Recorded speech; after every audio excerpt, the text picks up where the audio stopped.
안녕하세요, 딴입니다. 이번 편에서는요, 지난번에 이어서 한국에서 태국으로 진출하려는 화장품 이 사업 비즈니스 이야기를요, 그 세 번째를 한번 해보도록 하겠습니다.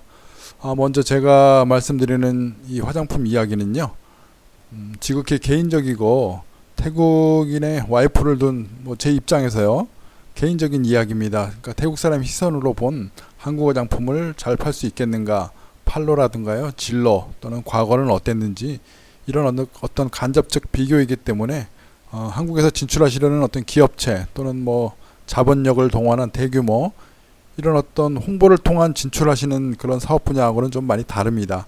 지극히 개인적이고 작은 소자본으로 태국으로 진출하시려는 분들, 이런 분들께 먼저 태국에 진출을 해서 이 살아봤던 사업을 해봤던 그런 경험을 말씀드리니까요.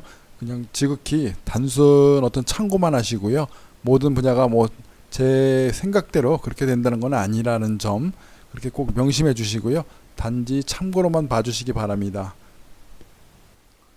이런 동영상을 제가 올릴까 말까 고민을 사실 많이 했거든요. 재미없는 동영상입니다. 사실 유튜브에 이런 동영상을 올려도 유튜브 보시는 분들이 이 동영상을 재밌게 보실 이유가 사실은 없을 것 같아요. 제가 봐도 재미없고요.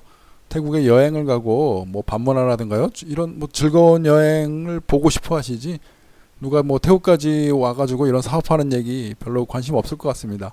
다만 어떤 분께서 제 글이라든가 제 동영상을 보시고 어떤 사업을 좀 했으면 좋겠다, 잘 안 된다, 이런 분이 계셔가지고 그분들께 잠시 도움이 됐으면 하는 마음으로 이 영상을 만들고 있습니다.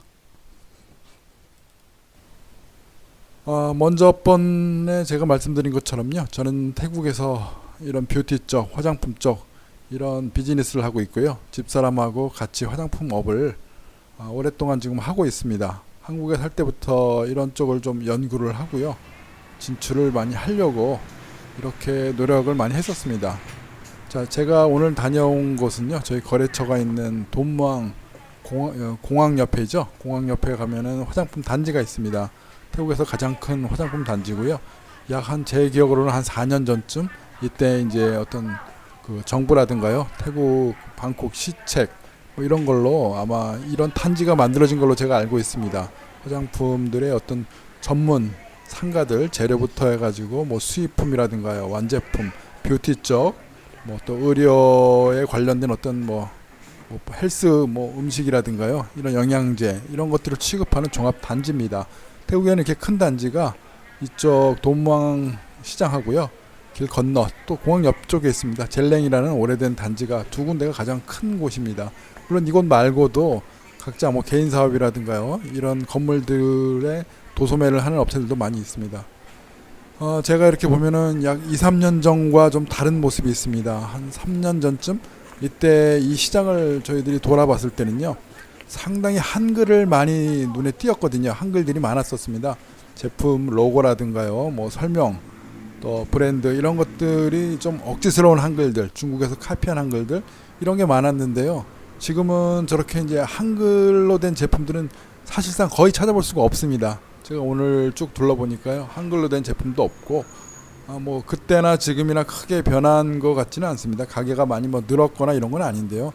저렇게 이제 중저가 제품들이 많아졌고요. 지금 금방 사진에 나온 것들은 이제 태국에서 개인들이 만든 브랜드입니다.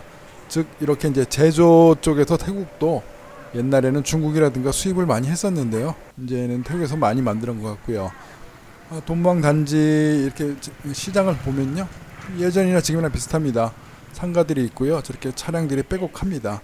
그리고 그 내부에 이렇게 시장들이 쭉 진열된, 전시된 그런 형태로 구성되어 있습니다. 예전에는 이런 코너들에 한국 제품들이 굉장히 많았었습니다. 유명 한국 브랜드 이런 제품보다는 어떤 중소기업들, 그래서 블로그라든가요, 이런 데서 뜨는 리뷰가 뜨는 제품들, 중소기업 제품들이 상당히 많이 진출을 했고 태국 사람들이 수입을 많이 했었는데요. 지금 가보면은 한국 제품들은 솔직히 거의 없습니다. 거의 없는 게 아니라 제가 이제 발견할 수가 없더라고요. 우리 중소 브랜드들도 없고요. 아마 한국의 브랜드 업체들이 정식 브랜치를 통해서 정식으로 어떤 수입을 하고, 그러니까 이쪽에 개인 도매 이쪽으로 들어오지는 않는 것 같고요. 또 그런 방면으로 나갔던가 아니면은 시장에서 찾지 않던가 뭐 두 가지겠죠. 제 이제 생각은 그때랑 좀 변한 거는 이런 도매 시장 개인들이 한국 제품을 이제는 찾지 않는다. 아무래도 덜 수입하고 이렇게 덜 찾는 것 같습니다. 그 이유로는 이렇게 가만히 보면요. 뭐 에뛰드라든가요, 스킨푸드 옛날부터 강세였던 품목들 이런 것들은 도매 시장 말고요. 큰 어떤 그 유통몰, 큰 대형 시장에서 이제 당연히 지금도 팔고 있지요. 이런 것들 말고는 개인들이 가져오던 물건들은 이제 거의 자취가 좀 많이 감췄습니다. 뭐 이것 말고도 한국에서 좀 뜬다 그러면은 물론 개인들이 수입을 합니다. 한국 분들 중에 이제 태국에 진출해서 태국의 도매상들이 원하는 어떤 그 중소기업들 제품들 크게 이제 총판이라든가 동남아에 되어 있지 않은 것들 뭐 이런 것들도 많이 이제 의뢰가 들어오면요 수입을 하는데 그런 수입품들은 이쪽으로 잘 들어오지 않는다는 거죠. 그때보다 많이 한국 제품들을 찾지 않는구나 이렇게 저는 생각을 하고 있습니다. 저도 물론 뭐 초창기에는요 그렇게 이제 한국 제품들을 수입을 해서 도매를 하시는 분들이 찾으면 갖다 이제 제공하고 그랬는데요.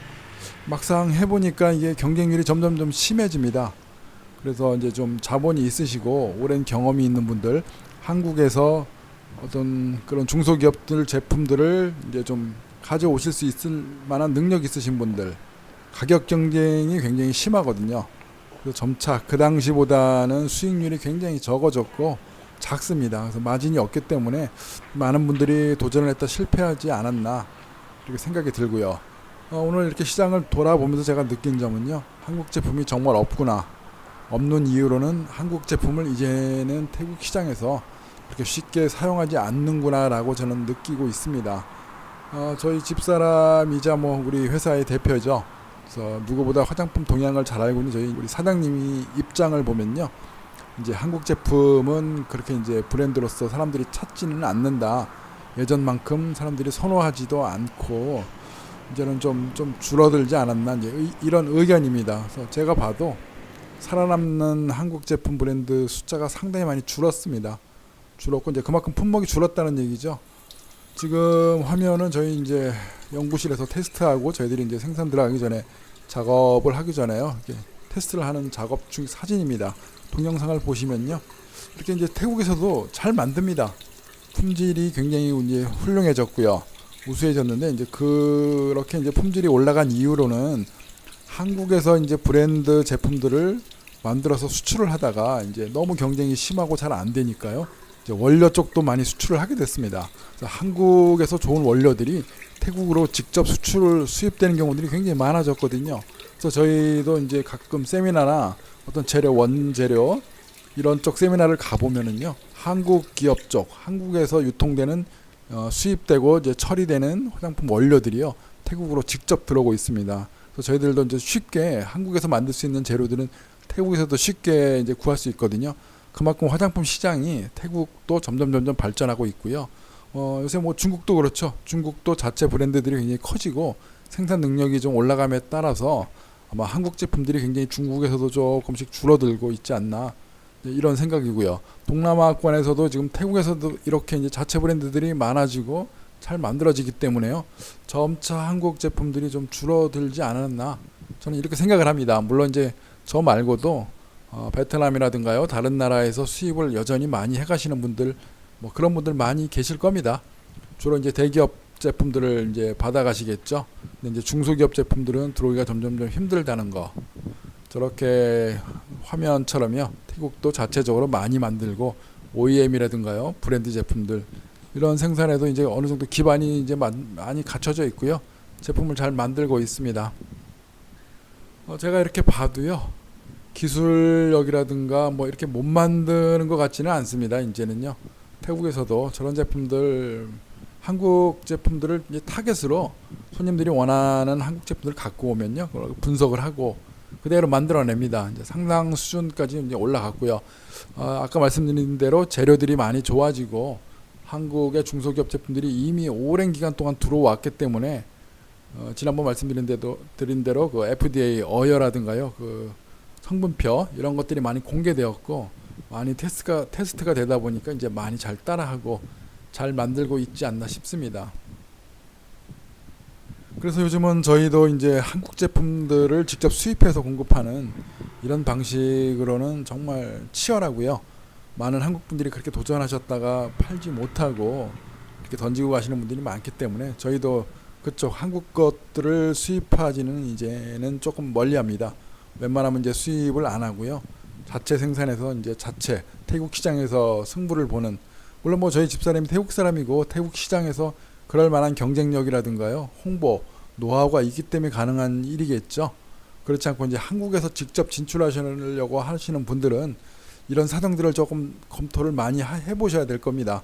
한국 제품들 완제품만을 가져와서 태국 시장에서 어떤 홍보 마케팅력으로 뭐 뚫어보겠다라고 하는 그런 어떤 영업 전략이신 분들 한번 잘 판단하셔 가지고요, 태국 시장의 트렌드 흐름들은 이제 이렇게 점차 변하고 있다, 이 시장에서 이제 살아남으려면은 어떻게 뚫어야 되겠는가, 어떤 우수한 제품을 갖고 와야 되겠는가를 잘 좀 생각을 해보셔야 됩니다. 평범하고 태국에도 많은 제품들, 예전부터 이제 기초적으로 많이 원래부터 있었던 그런 화장품, 이것만 가지고는 태국 시장을 공략하기가 쉽지 않다는 게 제 생각이고요. 제 입장입니다. 뭐 그렇지 않다고 생각하시는 분들, 도전하시는 분들도 많으실 텐데요. 뭐 열심히 연구하셔가지고 아무튼 다 성공하시기를 부탁드리겠습니다. 저도 뭐 한국 분들 잘 되고 한국 제품들이 많아지면 저도 좋습니다. 자, 시청해주셔서 감사합니다. 고맙습니다.